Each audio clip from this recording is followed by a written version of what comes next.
ನಮ್ಗೆ ಭೂಮಿ ಕೊಡಕ್ ಇಷ್ಟ ಇಲ್ಲ ಅಣ್ಣ. ಏನಕ್ಕೆ ಅಂತಂದ್ರೆ ಈಗ ಗವರ್ಮೆಂಟ್ ಅವರು 2 ಕೋಟಿ ಕಟ್ಟಿದ್ದಾರೆ ರೈಟ್. ಉದಾಹರಣೆಗೆ ಇದೊಂದ್ ಮೈಕ್, ಈ ಮೈಕಿಗೆ ಯಾರು ಕಟ್ತಾರೆ ಬೆಲೆನ? ಈ ಕಂಪ್ನಿಯವ್ರು ಕಟ್ತಾರೆ. ಈಗ ನಮ್ದು ಭೂಮಿ ಅಂದ್ರೆ ನಾವು ರೈಟ್ ಹೇಳ್ತೀವಿ, ನಾವು ಹೇಳೋ ರೈಟಿಗೆ ಅವ್ರಿಗೆ ಇಷ್ಟ ತಗೊಳ್ಳಿ. ಇದು ಆಕ್ಚುಲಿ ಚೆನ್ನಾಗಿರೋದು. ಅದನ್ನ ಬಿಟ್ಬಿಟ್ಟು ನಾವೀಗ 2 ಕೋಟಿ ಫಿಕ್ಸ್ ಮಾಡಿದೀವಿ, ನಿಮ್ ಭೂಮಿ ಕೊಡಿ ಅಂದ್ರೆ ಏನು? ಈಗ ನಾವ್ ಹೇಳ್ತಿರೋದು, ನಾವಿರೋದು ಯಾವ್ದು ಡೆಮೋಕ್ರಸಿ ಕಂಟ್ರಿ. ಡೆಮೋಕ್ರಸಿ ಕಂಟ್ರಿ ಏನು? ಜನರಿಂದ, ಜನರಿಗಾಗಿ, ಜನರಿಗೋಸ್ಕರ ಸರ್ಕಾರ ಅಂತ ಹೇಳ್ತಾರೆ. ನಮ್ಮ ರಾಹುಲ್ ಗಾಂಧಿ ಅವರು ಮುಂದೆ PM ಆಗ್ಬೇಕು ಅಂತಿದ್ದಾರೆ. ಅವ್ರು ಎಲ್ಲೇ ಹೋದ್ರು ಅವ್ರ ಕೈಲಿ ನೀವು ನೋಡಿರ್ಬೋದು, ಒಂದು ಚಿಕ್ಕದು ಸಂವಿಧಾನ ಪುಸ್ತಕ ಅನ್ನೋದೊಂದು ಇಟ್ಕೊಂಡಿರ್ತಾರೆ. ಸಂವಿಧಾನ ಪುಸ್ತಕ ಏನ್ ಹೇಳುತ್ತೆ? ಬಲವಂತವಾಗಿ ಯಾರ ಹತ್ರನೂ ಕಿತ್ಕೊಳ್ಳಂಗಿಲ್ಲ. ಅಗ್ರಿಕಲ್ಚರ್ ಲ್ಯಾಂಡ್ ನ ಅಕ್ವೈರ್ ಮಾಡ್ಕೊಂಡು ಯಾವುದೇ ಇಂಡಸ್ಟ್ರಿ ಆಗಿ ಕಟ್ಟಂಗಿಲ್ಲ. ಯಾಕೆ ಅಂದ್ರೆ ಅಲ್ಲೊಂದು 2013ನೇ ಇಸ್ವಿಯ ಇದು ರೂಲ್ಸ್ ಪ್ರಕಾರ ಎಲ್ಲ ಮಾಡ್ಬೇಕು. ಅದಾದ್ಮೇಲೆ ಸರ್ವೆ ಮಾಡ್ಬೇಕು. ಯಾವ್ದೇ ಅಕ್ವರೇಷನ್ ಆಗ್ಬೇಕು ಅಂದ್ರೆ 2 ಟೈಪ್ಸ್ ಆಫ್ ಸರ್ವೆ ಮಾಡ್ಬೇಕು. ಒಂದು ಗೌರ್ಮೆಂಟ್ ಸರ್ವೆ ಮಾಡ್ಬೇಕು, ಒಂದು ಪ್ರೈವೇಟ್ ಸರ್ವೆ ಮಾಡ್ಬೇಕು. ಮಾತೇ ಇಲ್ಲ. ಏನೇನು ಸೋಷಿಯಲ್ ಎಫೆಕ್ಟ್ಸ್ ಗಳು ಏನೇನ್ ಆಗ್ತಿದೆ ಎಲ್ಲ ಮಾಡ್ಬೇಕು. ಇಲ್ಲಿವರೆಗೂ ಯಾರು ಏನು ಮಾಡಿಲ್ಲ. DC ಯಾರು ಬಂದಿಲ್ಲ.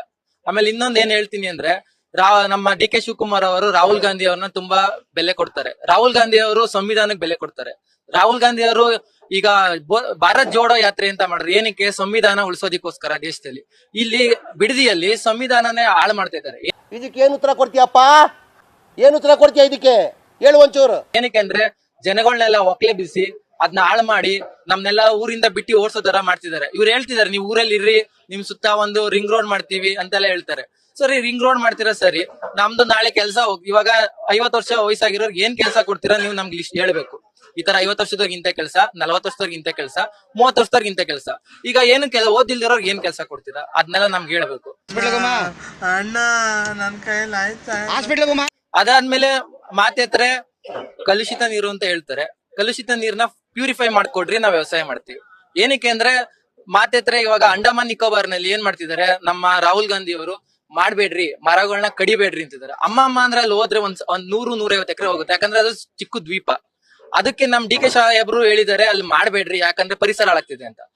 ಅದೇ ಅಲ್ಲಿ ಹೇಳೋದು ಒಂದ್ ಮಾತು ಹೇಳ್ತಾರೆ, ಇಲ್ಲಿಗೆ ಬಂದ್ಬಿಟ್ಟು ಏನಂತಾರೆ, ಕಡದಾಕನ ಮರ ಇಲ್ಲ, ಇಲ್ಲಿ ಬಂಜರು ಭೂಮಿ ಅಂತಾರೆ. ಇಷ್ಟು ಮರಗಳು ಹೋಗ್ತಿದೆ. ಇನ್ನೊಂದು ಬೆಂಗಳೂರಲ್ಲಿ ಈಗ 625 ಕೋಟಿ ಖರ್ಚು ಮಾಡಿ ಕಾಂಗ್ರೆಸ್ ಅವ್ರದ್ದು ಇನ್ಸ್ಟಾಗ್ರಾಮ್ ಪೇಜಿಗೆ ಹೋದ್ರೆ ಇವಾಗ ನೀವು ಅಲ್ಲಿ ನೋಡ್ತೀರಾ 625 ಕೋಟಿ ಖರ್ಚು ಮಾಡಿ ಬೆಂಗಳೂರಲ್ಲಿ ಗಿಡ ನೆಡ್ತಿದ್ದಾರೆ.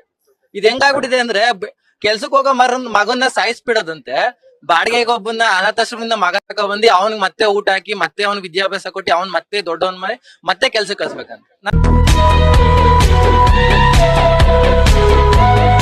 ನನ್ಗೆ ನಗ ಬರುತ್ತೆ ಇದ್ರಲ್ಲಿ. ಏನಕ್ಕೆ ಅಂದ್ರೆ ಬೆಳೆದಿರೋ ಮರಗಳನ್ನೆಲ್ಲ ಕಡ್ದಾಕಿ 625 ಕೋಟಿ ಏನಕ್ಕೆ ವೇಸ್ಟ್ ಮಾಡ್ತಿದ್ದಾರೆ ನಾನು ಕೇಳ್ತಾ ಇರೋದು. ಆಮೇಲೆ ಇನ್ನೊಂದು AICT ಅಂತ ಹೇಳ್ತಿದ್ದಾರೆ. AICT ಅಂದ್ಮೇಲೆ ಅಲ್ಲಿಗೆ ಕಂಪ್ನಿ ಬರುತ್ತಾ? ಕಂಪ್ನಿ ಬರುತ್ತಾ? ಕಂಪ್ನಿಗೆ ನೀರ್ ಎಷ್ಟು ಬೇಕು? ಮಿನಿಮಮ್ 1 ಲಕ್ಷ ಲೀಟರ್ ಪ್ಯೂರ್ ನೀರ್ ಬೇಕು. ಏನಕ್ಕೆ? ಡೇಟಾ ಸೆಂಟರ್ ನ ತಣ್ಣಗ್ ಮಾಡೋದಿಕ್ಕೆ. ಯಾಕಂದ್ರೆ ಆಲ್ಮೋಸ್ಟ್ ಡೇಟಾ ಸೆಂಟರ್ಗಳಾಗೋದು ಸಮುದ್ರದ ಪಕ್ಕ. ಏನಕ್ಕೆ ಅಂದ್ರೆ ಬಿಗ್ ಡೇಟಾಗಳನ್ನ ಸಮುದ್ರ ಒಳಗಡೆ ಇಡ್ತಾರೆ. ಏನಕ್ಕೆ ಅಂದ್ರೆ ಅದು ಪ್ರೊಸೆಸರ್ನೆಲ್ಲ ಹೀಟ್ ಆಗ್ಬಾರ್ದು, ಅದಕ್ಕೆ ನೀರ್ ಬೇಕು. ಆಯ್ತು, ಆಮೇಲೆ ಇಲ್ಲಿ ತಗೊಂಡ್ಬಂದ್ಬಿಟ್ಟು ಈ ಬೈರ್ಮಂಗ್ಲದಲ್ಲಿ ಎಲ್ಲಿ ನೀರ್ ತರ್ತೀರಾ? ಭೂಮಿನ ನೀರ್ ತೆಗಿತೀರಾ, ಇಲ್ಲ ಅಂದ್ರೆ ಕೆರೆಗೆ ಹೋಗೋ ನೀರ್ನ ಪ್ಯೂರಿಫೈ ಮಾಡ್ಕೊಡ್ತೀರಾ? ಸರಿ, ಪ್ಯೂರಿಫೈ ಮಾಡ್ಕೊಟ್ರಿ. ಇಲ್ಲಿಂದ ಎಷ್ಟು ಊರುಗಳು ಆ ನೀರಿಂದ ವ್ಯವಸಾಯ ಮಾಡ್ತಿದ್ದಾರೆ? ಇಲ್ಲಿಂದ ಹಿಡಿದು ಕನಕಪುರ ಗಂಟ ಇದೇ ನೀರಿಂದ ವ್ಯವಸಾಯ ಮಾಡ್ತಾರೆ. ಈ ನೀರು ಬಂದು ಸಂಗಮಕ್ಕೆ ಹೋಗಿ ಕನೆಕ್ಟ್ ಆಗಿ ಕಾವೇರಿ ನೀರಿಗೆ ಹೋಗುತ್ತೆ. ಈ ನೀರೆಲ್ಲ ಈ ಫಿಲ್ಟರ್ ಮಾಡಿದ್ರೆ ಎಲ್ಲ ಡೇಟಾ ಸೆಂಟರ್ಗೆ ನೀವು ನೀರ್ ಕುಟ್ಕೊಂಡು ಕುತ್ಕೊಂಡ್ರೆ, ಬೆಂಗಳೂರು ಸೆಂಟರ್ ಅಲ್ಲಿ ಎಷ್ಟು ಲೀಟರ್ ನೀರು ಅಂತ ಕೊಡ್ತೀರಾ ಡೇಟಾ ಸೆಂಟರ್ಗೆ? ಒಂದಿನಕ್ಕೆ 1 ಲಕ್ಷ ಲೀಟರ್ ಬೇಕು ನಿಮ್ಗೆ. ಎಲ್ಲಿಂದ ಕೊಡ್ತೀರಾ? ಇದು ನನ್ನ ಇದು. ಅದಾದ್ಮೇಲೆ ರೈತರು ನಾವು ಕಟ್ಟೋ ರೇಟ್ಗೆ ನೀವು ಕೊಡ್ಬೇಕು. ನಮಗ್ ದರ್ದಿದ್ರೆ ನಾವ್ ಹೇಳ್ತೀವಿ, ನಾವ್ ಮಾರ್ತೀವಿ ಅಂತ, ಅವಾಗ ಬಂದ್ ನೀವು ತಗೊಳ್ರಿ. ಗೌರ್ಮೆಂಟ್ ಅನ್ನೋದು ಒಂದು ದಳ್ಳಾಳಿ ಅಲ್ಲ, ಆಮೇಲೆ ರಿಯಲ್ ಎಸ್ಟೇಟ್ ಕಂಪ್ನಿ ಅಲ್ಲ. ರಿಯಲ್ ಎಸ್ಟೇಟ್ ಕಂಪ್ನಿ ಮಾಡೋದಕ್ಕೆ ಪ್ರೈವೇಟ್ ಕಂಪ್ನಿ ಆಲ್ರೆಡಿ ಇದೆ. ಬ್ರಿಗೇಡ್ ಅಂತೆ, ಅದು ಇದು ಅಂತ ಎಷ್ಟೊಂದು ಕಂಪ್ನಿಗಳಿವೆ, ಅವ್ರು ಮಾಡ್ತಾರೆ. ಇದ್ರಿಂದ ನಾವ್ ಹೇಳೋದು ನಮ್ಗೆ ಇಷ್ಟ ಇಲ್ಲ ಅಂತ ಹೇಳಿ. ಇದೊಂದು ಬದುಕಿ, ಇದೊಂದು ಜನ್ಮವೇ, ಎಂತಹ ದುರ್ವಿಧಿ, ಇದೆಂತಹ ದುರ್ವಿಧಿ. ಇಷ್ಟ ಹೇಳಕ್ ಇಷ್ಟಪಡ್ತೀನಿ. ಓಕೆ ಫ್ರೆಂಡ್, ಬಾಯ್. ನಿರಂತರ ಸುದ್ದಿಗಾಗಿ ನಿರೀಕ್ಷಿಸಿ TV9. ಕ್ಯಾಮರಾಮನ್ ಗಿರಿರಾಮ್ ಜೊತೆ ಕುಟೇರ ಸಿಂಹ ಜಂಗ್ಲೆ.